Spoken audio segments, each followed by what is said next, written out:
sitting at home. Guess you could call us Vidya Bros. Vidya Bros. Like, they literally took the original game and literally just said, we're slapping on HD graphics here. That's literally what they did, and they kept... And, the only complaint I have, and I did say they kept the controls and everything the same for the 3 games, but I cannot... They kept them as faithful as they possibly could, because the only downside is that, one, you're using it on a modern console, which you're using it on a modern TV, so you're gonna have lag regardless. So there's no way you can overcome the lag in a game, because it's gonna feel different because of that. Just because you're not running on original PlayStation and running it at the exact frames that the game had, and you're not running it on a CRT TV, an original box TV. Also, you're not running it off of an original PlayStation controller, so you're running it on a highly precise, more accurate PlayStation 4 controller. So the dead zones are going to be more accurate, of course, but they're going to be different compared to the PlayStation 1, because every year they improve the controller, and of course, if you've seen the PS4 controller, it's a lot different than any other version of the PlayStation style controller, which is a good thing in a way. But onto the game itself. So basically you get all 3 games remastered completely in HD, faithfully recreated the audio, like literally updated, like literally went back, took every single audio sample that they could from the original game, orchestrated it into live audio, orchestrated it all, which it still sounds exactly the same though, which is weird to be honest. But it's orchestrated into a 5.1 surround sound mix. You're getting a complete 5.1 surround sound in that game now. So you're getting totally remastered music, totally remastered graphics, and for the very, very, very, very, very first time in the entire game series of Crash Bandicoot, you are not only playing Crash Bandicoot 1, 2, and 3 with Crash Bandicoot, and yes, you can get off that fucking thing so you don't die. I'm trying to shoot it. I understand. Oh, now it feels like... You can bomb it, though. I was trying to. Shit. For the first time ever, you're able to play every single game as Crash, but also, like in Crash Bandicoot 3, you were able to play certain levels, and very few levels as Coco, which is his sister. You're able to play every level in every game as Coco now. For the very first time. Yeah, I remember hearing about that, and I thought that was actually... I can't say anything since I never played the games, but... And honestly, she comes with her own animations, her own Crash dance, iconic Crash dance. She has her own idle animation, meaning when you're like one of those characters that just sit there for a little while and then they do something, and they go on the animation like. The original game had great animations to begin with, like great cutscene animations and all that stuff. Actually, that game didn't have cutscenes. Really? None of them did, but they had good idle animations, and they added just more goofy animation to make Crash more cartoonish, more goofy, more in style of, you want more Crash? We're giving you more Crash, put it that way. That's really all they did. They took the original formula and they said, you want Crash? We're giving you Crash, we're giving you more of it. Why the fuck can't I attack the thing? Well, you may have to get up to it, though. Can you, like, jump on it? Like, jump near it? Not right now, because I don't have Rivali's Gale. Like, for some reason, that thing won't turn around. I think it's just stuck on you. No, you have to be, like, right up against it to kill it. It's stupid. But, so, like I said, full graphics, full HD graphics, totally remastered soundtrack, everything. We got the original characters back in the game also, as much as we possibly could. Meaning we got a little bit of here and there of the original Crash. We got a little bit of here and there of. Got it finally. We got a little bit of the old Crash and a little bit of the new Crash, and a mix of the two because when they blended together to make it seamless, because they couldn't get the everything original from the game. We do have the original Dr. Cortex. We have the new, and I don't know how they did this either. But they have the newer version of Aku, of the mask that Crash gets in the game. Yeah. We have the updated voice for it, which is the voice of the Grim Reaper from Billy and Mandy. What? Really? Yeah, that's who it was. The original, the modern day Aku Aku, because they couldn't get the original guy to do it anymore. So apparently, for some reason, he's not allowed to do it anymore. Why? Do they own him for certain things or something? I don't know, but I don't know, but he's not allowed to do it. That's why they had to change voice actors sometimes. But they got the original Dr. Neocortex, they got the original Tiny Tiger, they got the original, Dr. Notrophius, Dr. Notrophius Gin. Just all the bosses, they got original voice actors for, all back in the game, all remastered 100%. The cutscenes they actually are cutscenes a little bit, but I don't call them cutscenes. It's literally just like Dr. Neocortex telling you things that you go into each level. It's like a loading thing. But the one thing I can hate about this game, and I honestly can't be surprised by it though, but if you're playing Crash Bandicoot 1, 2, or 3 on the PS1, there's literally no loading in that game. In the original one? Yeah, there's literally, like, if you're playing on PS1, there's literally no loading. You literally go into the level, you literally go into a level, get a cutscene, and it's right there. Like, I'm telling you, like, right in the level. Like, this game has so many levels, and I know that it's a pain in the ass. I have the setup on my PS4 where I have an external hard drive, so you're running the external hard drive through a USB, so it takes a little bit more time for things to load, but it's still pretty bad, though. It's like, it's pretty bad. It feels weird because you're not used to it. It's like you're trying to play Crash Bandicoot. You just, like, it's so surreal when you look at it. It's like, put it this way, it's not like you're playing like Wind Waker or Twilight Princess HD, because don't get me wrong, Twilight Princess HD was amazing, but that game was not needed. Wind Waker HD was more needed than that game. But like with Twilight Princess HD, you still had like you had no loading to begin. You had like barely any loading to begin with in that game, and that game reduced it even more. Twilight Princess HD, but it's like you're looking at that game and you just like Crash Bandicoot, and you just feel, you literally feel like this should be Crash Bandicoot. This should be what it's supposed to be. But when then you go to a level and you get a fucking loading screen for about like a half a minute or a minute loading screen. It's ridiculous, but once you get there, it's worth it. And you get past it though, because you know you're playing an awesome game. Yeah. And the game that saved the franchise for the good. Now, I just want to get the terminal you get from getting these 2 balls. Yeah, that's fine. You still have 10 minutes, or no, you actually have 13 minutes. So that'll be directly 2 hours. Well, you fucked that up. Not really. I know you have to go back down and get it up here and go over there. But also, what thought was really cool about the game.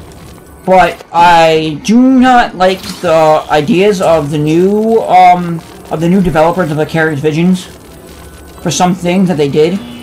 I mean, Crash Bandicoot 3 was the first game to have a time trial system, and each game now has Crash Bandicoot 3 has their fully original version of the time trial, meaning that they have the original time that they're supposed to have, and they also have a new, unified thing where they created themselves, which I don't approve of really, because I don't know how people do it, and it's literally ridiculous, but I know it's because of all these speedrunners out there that like to play games and beat them in crazy fast speeds. But if you play any of the Crash Bandicoot games now, you get a relic for doing a time trial, and if you beat the time trial, meaning you beat the time that it's supposed to get up, you get a relic. And you get 3 relics for each time that you beat. So if you beat the first one, you get a standard relic, then you get a gold relic for beating it shorter, and then for a shorter time, you get a platinum relic.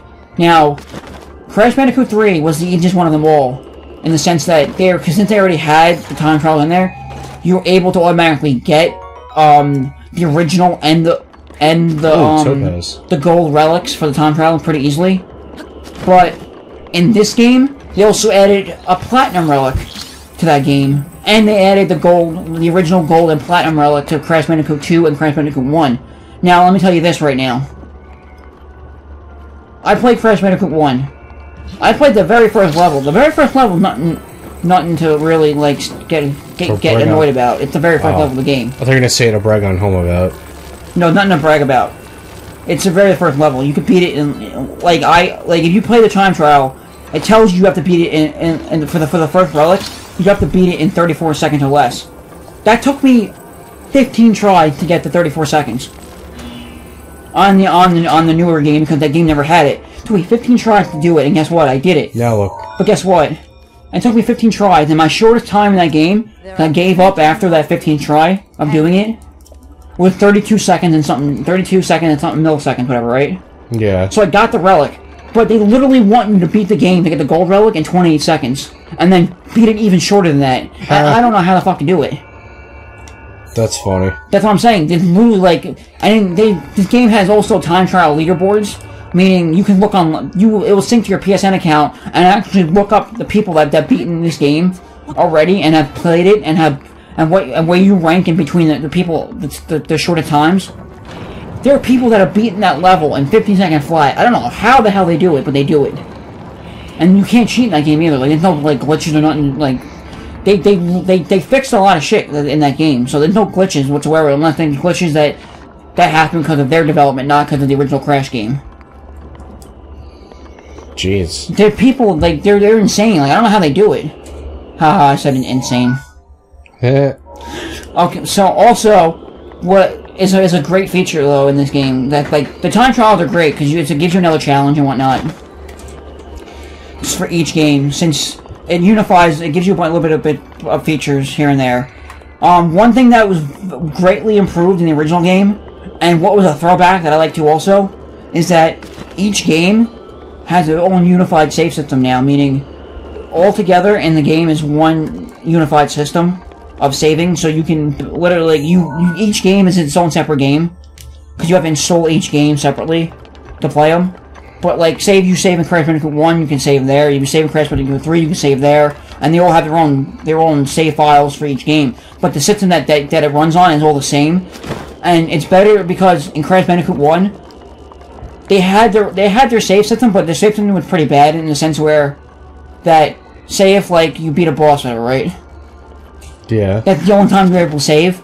And say if you got to a certain level, the only way to get to that level and not have your progress in there, just get back to that level, would be a password system.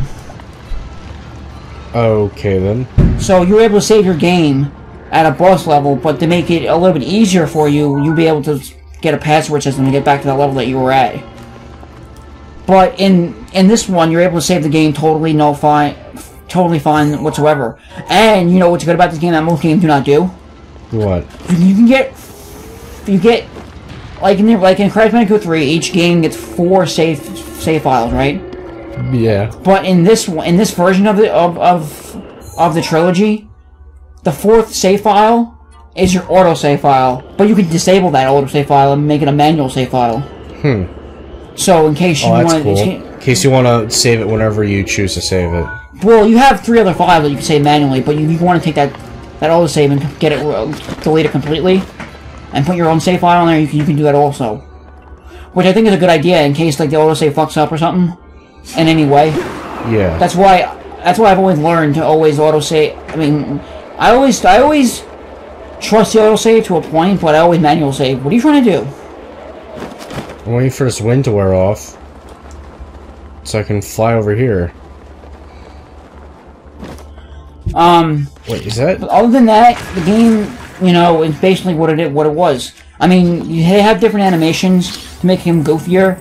Like, say if you get the gems, sometimes he would just pull it out of his pocket, like at the end of a level, and throw it up, and say you have it in your inventory now, or whatever.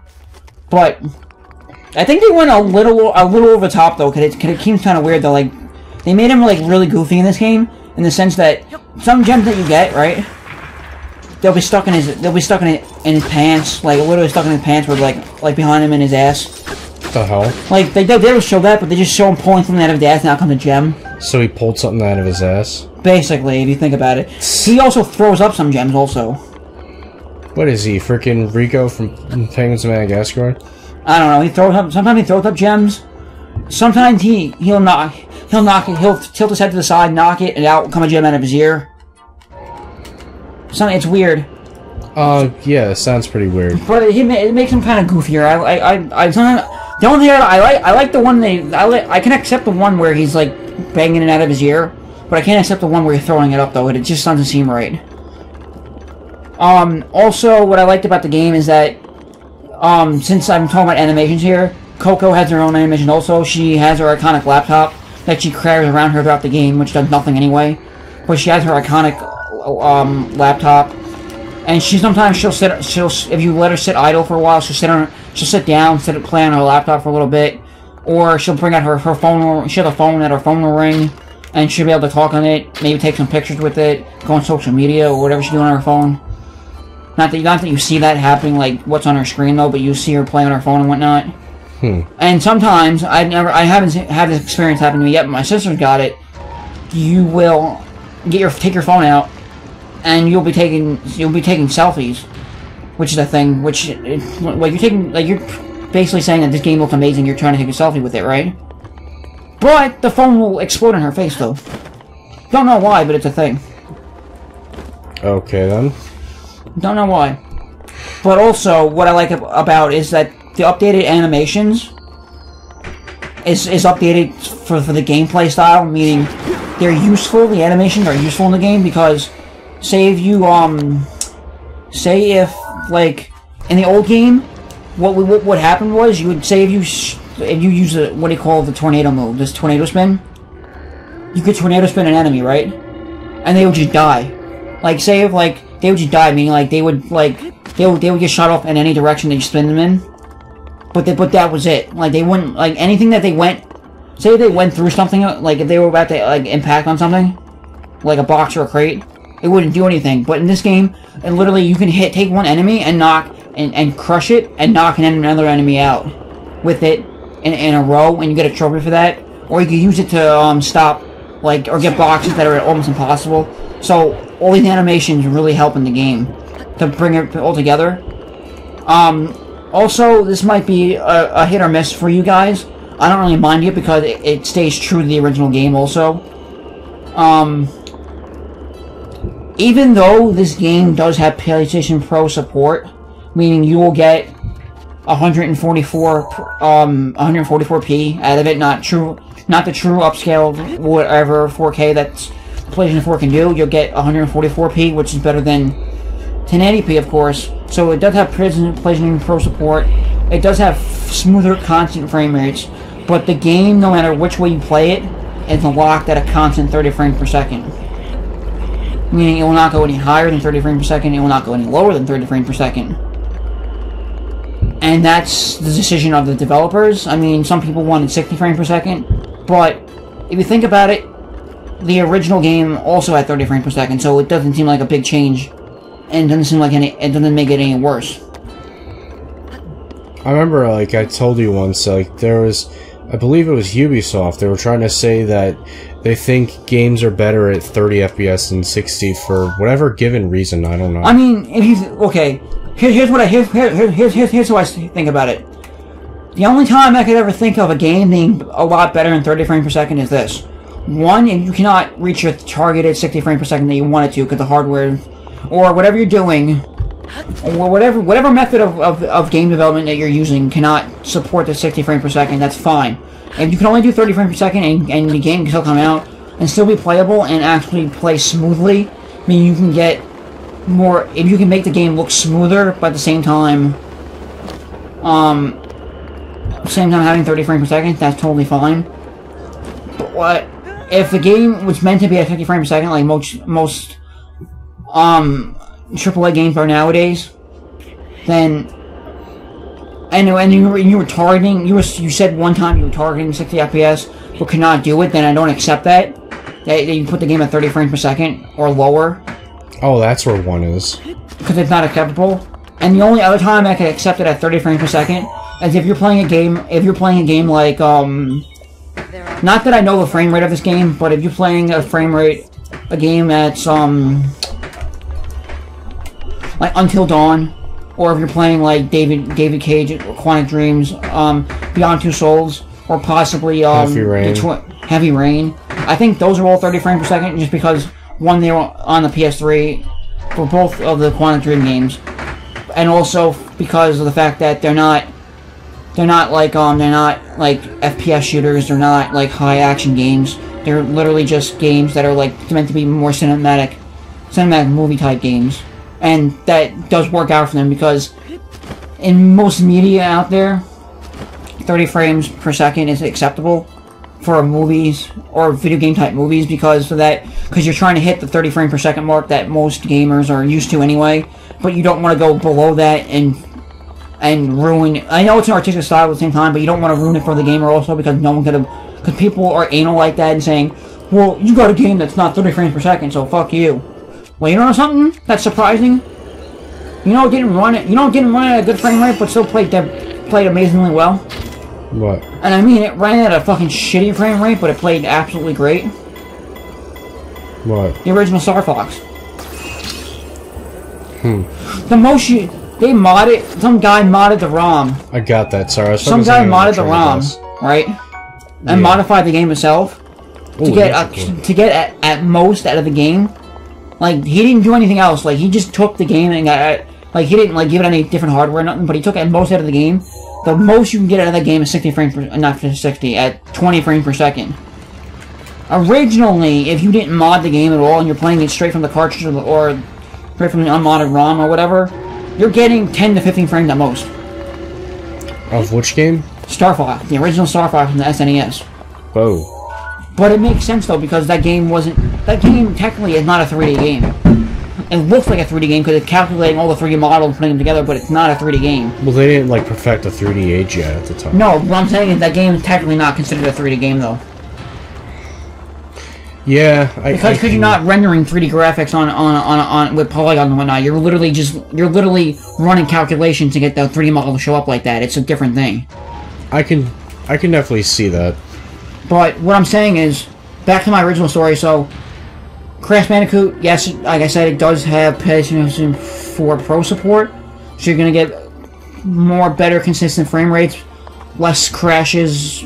I said crash because you only get one crash in the game. That's true. But you're getting less game crashes. Basically, the game just runs better on the PlayStation 4 Pro than it does on the PlayStation 4, even though no one has done a review against the two versions, but there's no reason why the Pro would do any worse than the PlayStation 4 version, so whatever version you get, it's gonna run great, it's gonna feel great, it's gonna play great. It's gonna take you a little bit to get used to the controls, but once you get used to controls, you'll feel like the same. It feels almost, I would say 98% identical to the original game. They tried to get the physics, the controls, the animations. Basically, put it this way: basically all they were given were the character models and the level geometry, meaning the level layouts of the games. They were not able to get the graphics for the games. They were not able to get a lot of this stuff. They had to go online, look it up from fans, look it up from everything, and get it all together and create their own game from scratch and then go from there. So they really worked their ass off. And this is a game, like I said, if you follow me on Vidya Bros, you would see that I wrote it. It says it's just Crash Bandicoot, but 10 times better. It's literally one of the only remasters out there that I consider, and many people consider to be the only remaster that needed to be done, or else if that remaster did not get done, it would not have saved the franchise, and it would definitely not have worked out in any other favor for Activision. Even though Activision technically directly didn't make it, Vicarious Visions are the company behind the game, which is a subsidiary of Activision, and they're the ones that worked on the very last Crash Bandicoot game for the Game Boy Advance that we got. And to be fair, not that it was the best game in the world, but put it this way: it was the only game after Crash Bandicoot Warp and Crash the Wrath of Cortex that had linear gameplay, it had literal platforming in the game. Peace out.